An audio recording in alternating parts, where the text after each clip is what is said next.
Permission? তোর বাড়িতে ঢোকার জন্য এখন আমার পারমিশন লাগবে না। তোর এই সকল সিকিউরিটি গার্ডকে আমি আমার পকেটে পুরে নিয়েছি। আজ রেজিস্ট্রি পেপার ছিঁড়েছি, বেশ করেছি। আমার নামে প্রপার্টি না লিখে দিয়ে এত শান্তিতে তুই বিয়ে করবি? কখনোই তোর বিয়ে আমি হতে দেব না। কিছুতেই তোকে শান্তিতে থাকতে দেব না আমি। এত সব ঝামেলা দেখে ভীষণ ঘাবড়ে আছে ইসরা। সঙ্গীতা বেগম মেয়েকে বুকে জড়িয়ে রেখেছেন। শ্যান তখন বলে ওঠে, কিছুতেই তুই এই প্রপার্টি পাবি না, কিছুতেই না। এই জীবন থাকতে তোকে কখনো আমি আমার বাবার স্মৃতিগুলো নিজের হাতে লিখে দেব না। শাওন পকেট থেকে পিস্তলটা বের করে শিয়ানের সামনে ধরে বলে,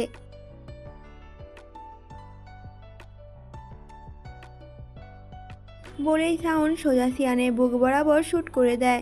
ইসরা চিৎকার দিয়ে কেঁদে ওঠে। শানভি ভাইয়া বলে চিৎকার দিয়ে দৌড়ে এসে শিয়ানকে জড়িয়ে ধরে। আর এই দিক থেকে ফারাজ এগিয়ে আসতে নেয় শিয়ানকে ধরার জন্য। কিন্তু তার আগেই শাওনের লোকেরা ইসরার পুরো ফ্যামিলিকে জোর জবরদস্তি করে বেঁধে নেয়। তারপর টানতে টানতে গাড়িতে উঠিয়ে নেয়। শিয়ানের সাদা পাঞ্জাবি রক্তে ভেসে যাচ্ছে। শানভি শিয়ানের মাথা হাঁটুর উপর নিয়ে বসে বসে কাঁদছে আর জোরে জোরে ডাকছে, ভাইয়া, ভাইয়া, এই ভাইয়া, ওঠো না। শাওন এগিয়ে এসে ইসরার হাত ধরে বলে ওঠে, চলো চলো আমার সাথে, আজকে সেদিনে সমস্ত পরিশোধ তুলব, চলো। ইসরা হাত ছাড়ানোর জন্য মোছামুছি করছে, কিন্তু শাওনের সাথে পেরে উঠছে না। শাওন টানতে টানতে ওকে নিয়ে যায়। ধাক্কা দিয়ে গাড়িতে ঢুকিয়ে গাড়ি স্টার্ট দিয়ে চলে যায়। শানবি শিয়ানের গাল ধরে চেঁচিয়ে বলে যাচ্ছে, এই ভাইয়া, ভাইয়া, ওঠ না, দেখ ওরা ভাবিকে নিয়ে যাচ্ছে, তুই ওঠ না প্লিজ, ভাইয়া, ভাবিকে বাঁচা। তবে শিয়ানের কোনো রেসপন্স নেই। শানবি তাড়াহুড়ো করে শিয়ানের পালস চেক করছে, এখনও পালস চলছে। শানবি দেরি না করে তাড়াহুড়ো করে ডক্টর মাহবুব রহমানকে ফোন দেয়। এমার্জেন্সি হসপিটালে নেওয়ার জন্য অ্যাম্বুলেন্স পাঠাতে বলে। কিছুক্ষণের মধ্যেই অ্যাম্বুলেন্সও চলে আসে। শানবি শিয়ানকে নিয়ে তাড়াহুড়ো করে হসপিটালের দিকে রওনা দেয়। এখন প্রায় সন্ধ্যা। শাওনদের গাড়ি এসে রাঙামাটি এক পুরনো পরিত্যক্ত বাড়ির সামনে থামে। ওরা ইসরাকে নিয়ে ওই বাড়িতে একটা চেয়ারে বেঁধে রাখে। রাস্তায় ইসরা সেন্সলেস হয়ে গিয়েছিল, তাই শাওন একটা বোতল থেকে পানি নিয়ে ইসরার চোখে মুখের উপরে ঢেলে দেয়। ইসরা ধরপড়িয়ে উঠে মাথা তুলে তাকায়। ওর নাক মুখ দিয়ে পানি ঢুকে গেছে, ভীষণ কাশছে ও। কিছুক্ষণ পর ইসরা খানিকটা স্বাভাবিক হয়। ইসরা হাত জোর করে শাওনের কাছে বলতে থাকে, প্লিজ, প্লিজ আমাকে ছেড়ে দিন, প্লিজ। শাওন তখন বাঁকা হেসে ইসরার গালে এক হাত দিয়ে স্লাইড করতে করতে বলতে থাকে, তোমাকে এত সহজে ছাড়ছে না বেবি। সেদিন তোমার ওড়না ধরেছিলাম বলে শান পুরো ভার্সিটি সবার সামনে আমাকে মেরেছিল। আজকে এখানে তোমাকে কে বাঁচাবে সুইটহার্ট? ইসরা তখন কাঁদতে কাঁদতে বলে ওঠে, প্লিজ, প্লিজ এমনটা করবেন না, প্লিজ। শাওন ইসরার শাড়ি আঁচল ধরে টান দিতেই সেফটি পিনটা কিছুটা আলগা হয়ে আসে। ইসরা কাঁধের ওপর শাড়ি আঁচলটা চেপে ধরে। ইসরা এবার আর নিজের কান্না আটকে রাখতেই পারে না, শব্দ করে কেঁদে ওঠে। ইসরা কাঁদতে কাঁদতে বলে ওঠে, আমি আপনার পায়ে ধরি, প্লিজ এমন করবেন না, আমাকে ছেড়ে দিন। শাওনের পাশের ছেলেগুলো মদ খাচ্ছে বসে বসে। শাওন তাদের দিকে তাকিয়ে বলে ওঠে, বোতলটা দে। তখন একটা ছেলে একটা খালি মদের বোতল শাওনকে এগিয়ে দেয়। শাওন এটা মেঝেতে আঘাত করে ভাঙে। তারপর ভাঙা বোতলটা ইসরার হাতে পায়ে চেপে ধরে। হাত পা কেটে রক্ত বের হতে থাকে ইসরার। ইসরা শব্দ করে কাঁদতে থাকে। তা দেখে শাওন বিশ্রীভাবে হাসতে থাকে। হাসতে হাসতেই বলে ওঠে শাওন, এখনই এভাবে কাঁদছো? সবে তো শুরু, আরও টর্চার তোমার জন্য অপেক্ষা করছে। আর ওই শিয়ানকে তো আমি একদম উপরে পাঠিয়ে দিয়েছি, তোমাকেও পাঠিয়ে দেব ওর কাছে, চিন্তা করো না। তখন যত খুশি দুজনে একসাথে প্রেম করো। বলেই বোতলে ভাঙা টুকরোগুলো ওর হাতে পায়ে গেঁথে দেয়। অসহ্য যন্ত্রণায় কুঁকড়ে ওঠে ইসরা। তারপর পাশ থেকে কারেন্টের তার এনে ওর হাতে বেশ কয়েকবার শক দেয় শাওন। সাথে সাথেই সেন্সলেস হয়ে যায় ইসরা। এরপর শাওন ইসরার মুখে আরও এক বোতল পানি ঢেলে দেয়। ইসরা আবারও ধরপড়িয়ে মাথা তোলে। নাক মুখ দিয়ে সবে পানি ঢুকে গেছে। ওর নিঃশ্বাস অবধি নিতে পারছে না। সারা শরীরে ভীষণ ব্যথা হচ্ছে। ঠিকমতো চোখ মেলে তাকাতে পারছে না ইসরা। এর মধ্যে আরও বেশ কয়েকবার শক দেওয়া হয়। তার উপর আবার সেন্সলেসও হয়ে যায় ইসরা। ইসরা অজ্ঞান হয়ে যেতেই শাওন বলে ওঠে, তোরা এখানে থাক, আমি একটু আসছি, কিন্তু খবরদার ও যেন এখান থেকে কোথাও যেতে না পারে। শাওনের কথায় ছেলেগুলো তখন বলে ওঠে, কোনো চিন্তা করবে না বস, কোথাও যেতে পারবে না এই মেয়ে। শাওন তখন বলে ওঠে, কথাটা মাথায় যেন থাকে। বলেই শাওন বেরিয়ে যায় সেখান থেকে। বেশ কয়েক ঘন্টা বাদে ইসরা জ্ঞান ফেরে। ও একটু একটু করে চোখ খুলে তাকানোর চেষ্টা করে। মাথাটা তার ঝিমঝিম করছে, ভালো করেও তাকাতে পারছে না। 5 মিনিট 10 লেগে যায় ওর ভালোভাবে চোখ মেরে তাকাতে। চোখের সব কেমন যেন অন্ধকার দেখছে, হাত পায়ে ভীষণ যন্ত্রণাও হচ্ছে। আশেপাশে চোখ বুলাতেই দেখে ছেলেগুলো পড়ে পড়ে ঘুমাচ্ছে। এখনই বের হওয়ার সুযোগ, সেই জন্য ইসরা এখান থেকে বেরোনোর উপায় খুঁজতে থাকে। ইসরা হঠাৎই পায়ের কাছে একটা ছুরি দেখতে পায়, সেটাকে পা দিয়ে কোনো রকমে টেনে নিজের কাছে নিয়ে আসে। তারপর পা দিয়েই এটাকে কিছুটা তুলে কোনো রকমে হাতে নিয়ে নেয়। 2 হাত একসাথে বাঁধা, কিছুতেই খুলতে পারছে না। অনেকক্ষণ ধরে মোচামুচি করছে ইসরা। অবশেষে বেশ অনেকক্ষণ ধরে হাতের বাঁধন কিছুটা আলগা হয়ে আসে। এক হাত দিয়ে ছুটে ধরে কোনো রকমে হাতের রশিটা কাটে। এরপর হাতটা খুলে পুরো শরীরে বাঁধা রশিগুলো খুলে দাঁড়িয়ে পড়ে ইসরা। মাথা ঘুরিয়ে পড়ে যেতে নেয়। কোনো রকমে চেয়ার ধরে দাঁড়ায় ইসরা। এখানে বেশিক্ষণ দাঁড়ানো যাবে না, যে কোনো সময় সামনে এসে পড়লে ও আর বের হওয়ার সুযোগ পাবে না। তাই ইসরা বেরোনোর দরজা খুঁজতে থাকে। অবশেষে ইসরা পিছনে একটা ভাঙা বেড়ার দরজা ঠেলে বেরিয়ে আসে। আশেপাশে কোনো বাড়ি ঘর নেই যে কারো কাছ থেকে সাহায্য চাইবে। পুরো এলাকা পাহাড় দিয়ে ঘেরা, রাস্তায় তেমন আলোও নেই।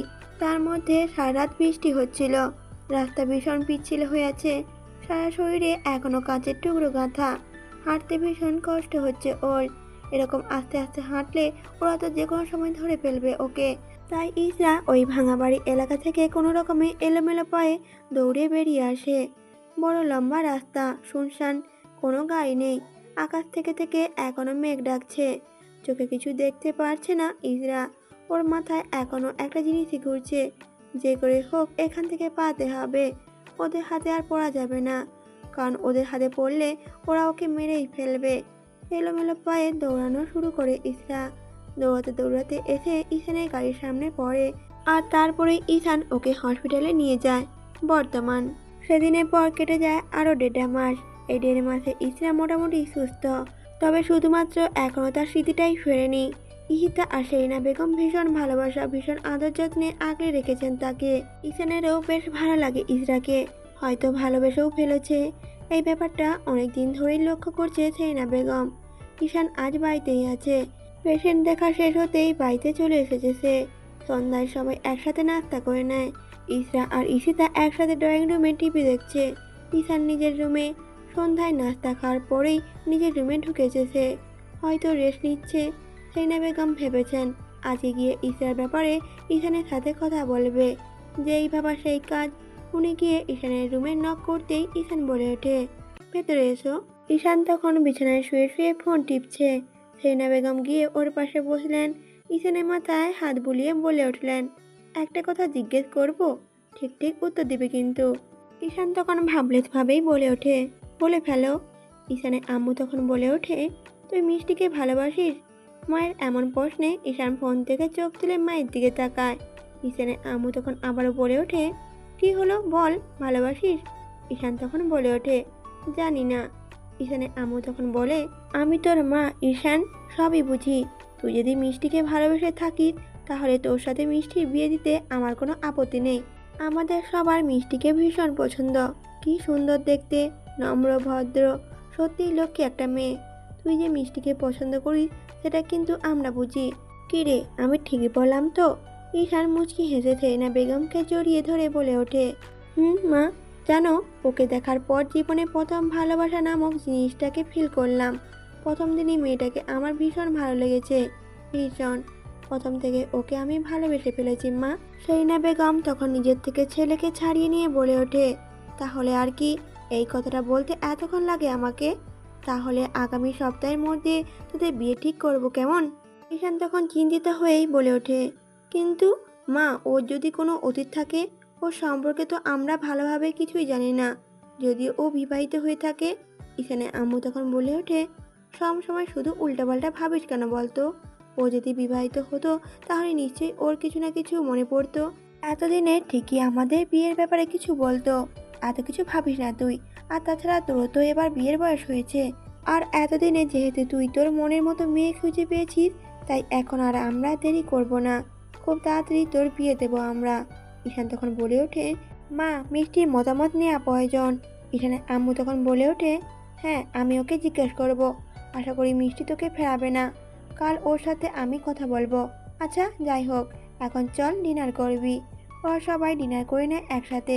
সেলিনা বেগম ঈশিতাকে নিজের রুমে ডাকে। ঈশান আম্মু তখন বলে ওঠে ঈশিতাকে, জানিস ঈশিতা, আমাদের ঈশান মিষ্টিকে পছন্দ করে, ভালোবাসে মিষ্টিকে। তাই আমি বলছি খুব তাড়াতাড়ি ওদের বিয়ে দেব। ঈশিতা তখন অবাক হয়ে বলে ওঠে, কি বলছো মা, সত্যিই ভাইয়া মিষ্টিকে পছন্দ করে? ঈশানের আম্মু তখন বলে ওঠে, তোর কি মনে হয় আমি তোকে মিথ্যা বলছি? ঈশিতা তখন বলে ওঠে, না তা হবে কেন, মানে আমার না যেন বিশ্বাসই হচ্ছে না। তখন ঈশানের আম্মু বলে ওঠে, আমার তো প্রথম থেকেই মনে হয়েছিল ঈশানের মিষ্টিকে ভালো লাগে, তাই আজকে ওর সাথে সরাসরি কথা বললাম। তোর ভাইয়া বলেছে মিষ্টির সাথে কথা বলে নিতে।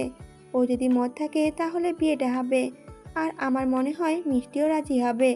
ঈশিতা তখন বলে ওঠে, ইস, ভাইয়ার সাথে মিষ্টি বিয়েটা হলে অনেক ভালো হবে, তাই না মা? ঈশানের আম্মু তখন বলে ওঠে, হ্যাঁ দোয়া কর, সব যেন ভালোই ভালোই হয়। শিয়ানরা এখন সানভীর ফ্ল্যাটে থাকে। ওই বাড়িতে তারা দিয়ে এসেছে সানভি। সানভির বার্থডেতে শিয়ান একবার ফ্ল্যাটটা গিফট করেছিল। শিয়ানের অপারেশনের পর হসপিটাল থেকে নিজেদের বাড়িতে নিয়ে গিয়ে ওই ফ্ল্যাটের চাবিটা নিয়ে আসে সানভি। তারপর থেকেই বাড়িতেই থাকে। Xi'an luggage গোছাচ্ছে। শিয়ানের রুমে এসে এভাবে লাগেজ গোছাতে দেখে সানভি বলে ওঠে, ভাইয়া কোথাও যাবি নাকি, লাগেজ গোছাচ্ছিস যে? শিয়ান তখন বলে ওঠে, হ্যাঁ রাঙামাটি, তুইও যাচ্ছিস সঙ্গে? সানভি তখন অবাক হয়ে বলে ওঠে, হঠাৎ রাঙামাটিতে? সেদিনের পর তো সবই এলোমেলো হয়ে গেছে। মাঝে এক দুবার ঈশানের সাথে কথা হয়েছে। ঈশানও সবটা জানে সেদিনের ঘটনা। সানভি তখন বলে ওঠে, ভাইয়া তোকে তো বলেছিলাম ঈশানকে ছবি দিতে, ঈশান হয়তো বা খুঁজে বের করতো ইসরাকে। শান তখন বলে ওঠে, আমি রাঙামাটি কেন যাচ্ছি তুই কিছুই বুঝতে পারছিস না। এই 1.5 মাস আমি কি করে কাটাচ্ছি সেটা শুধুমাত্র আমি জানি। প্রতিটা মুহূর্তে ওর কথা ভাবলে আমার দমটা বন্ধ হয়ে আসে। আমি নিজে গিয়ে আমার ফার্সিয়াকে খুঁজে বের করবই। যাই যাই বলুক না কেন, আমি জানি আমার ফার্সিয়া বেঁচে আছে। বলে আবারও লাগেজ গুছাতে শুরু করে শিয়ান। শানভি সেদিকে তাকিয়ে দীর্ঘশ্বাস ফেলে।